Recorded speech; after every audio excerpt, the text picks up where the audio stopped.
ini. Hari ini nih kita ini juga sedang diuji nih, Pancasila ini sedang diuji. Pancasila ini jangan diuji dan jangan dibayangkan bahwa ujian ini jauh lebih mudah daripada yang dulu. Ini jauh lebih berat. Ya, jauh lebih berat lagi ujian yang akan kita hadapi. Karena bentuknya semakin tidak terlihat, tetapi pengaruhnya sangat besar di masyarakat.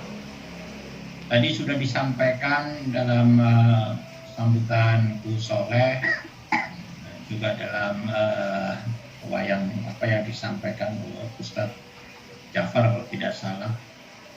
Ini banyak contoh. Berapa kali kita selalu dirongrong oleh oknum-oknum ya, saya katakan oknum. Saya tidak tahu mereka itu berkelompok dengan strateginya, atau ini adalah personal, tetapi bahwa ini adalah fakta, adalah kenyataan bahwa bangsa dan negara kita ini sedang terancam. Salah satu yang paling kuat adalah dengan munculnya orang yang terlalu berteriak-teriak tentang khilafah, yang ingin menjadikan negara Indonesia menjadi negara Islam. Nah, sejak awal itu sudah nggak mungkin. Diskusi itu sudah selesai dibicarakan dalam sidang BPUPKI dan dalam proses panjang pembentukan Negara Kesatuan Republik Indonesia ini. Kita lihat dalam sidang BPUPK, mayoritas adalah beragama Muslim. Hanya 3 orang tokoh yang non-Muslim. Dan kemudian 11 orang juga Muslim, tetapi dari organisasi Islam, Daki Wayalacim dan seterusnya, tapi semuanya Muslim. Tetapi mereka mengatakan ini ada 2, kita tidak bisa. Ki Bagus Hadikusuma mengatakan bahwa sebaiknya kita jadi negara Islam. Tapi mendapat pertentangan, mendapat debat dari kelompok M. Yamin dan Soekarno, bahwa kita harus kebangsaan. Maaf, kita orang Muslim, tapi kita lihat bahwa negara kita yang kemudian kita sebut Negara Kesatuan Republik Indonesia ini berbagai macam coraknya. Ada dari berbagai macam agama, berbagai macam suku, percayaan dan seterusnya. Nah, kembali kepada permasalahan hari ini salah satu saja. Saya nggak tahu nanti kemudian belakangan ini kelompok ini atau oknum-oknum yang akan terus bergerak ini melakukan apa lagi, tetapi yang jelas hari ini kita sudah diutik-utik lagi terkait dengan wayang.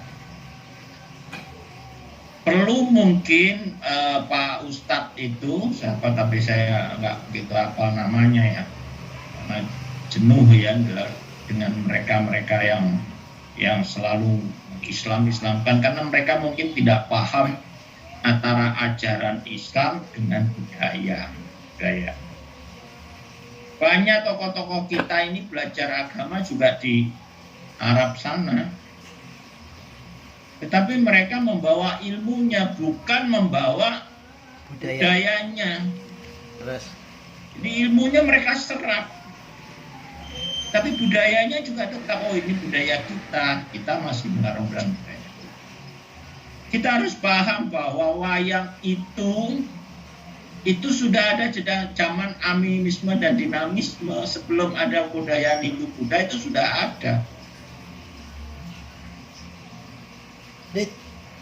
Ya, nah, bahwa di situ dengan anusiar agama muncul wayang, tapi bukan sekarang wayang golek dan sebagainya, itu belum sampai ke sana. Tetapi wujud pertunjukan itu, bentuk-bentuk kegiatan itu sudah ada.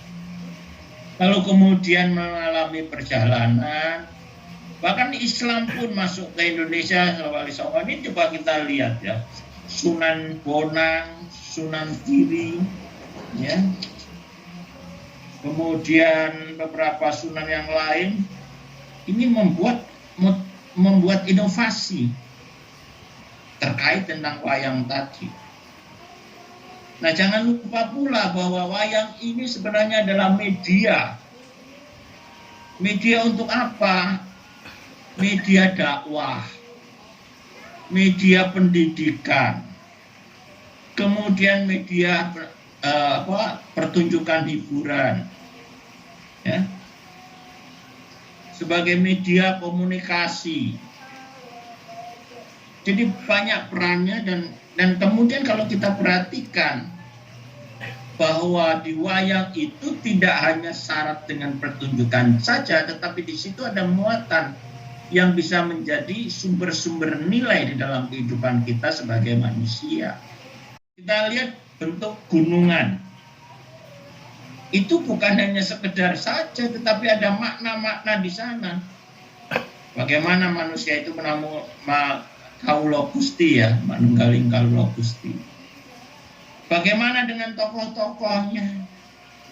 Itu menunjukkan karakter manusia. Kita diberi pilihan dalam kisahnya, ceritanya, bagaimana orang harus setia dan sebagainya. Kita lihat tadi ada contoh, ada Punokawan, ada Kareng, Petro, dan seterusnya. Nah, ini semuanya apa? Menunjukkan satu sifat atau satu filosofi yang dalam tentang nilai-nilai kemanusiaan. Jadi simbol-simbol yang ada di dalam wayang itu cukup menarik. Bahwa itulah manusia yang mana kemudian kita diberikan pilihan agar ambillah yang baik.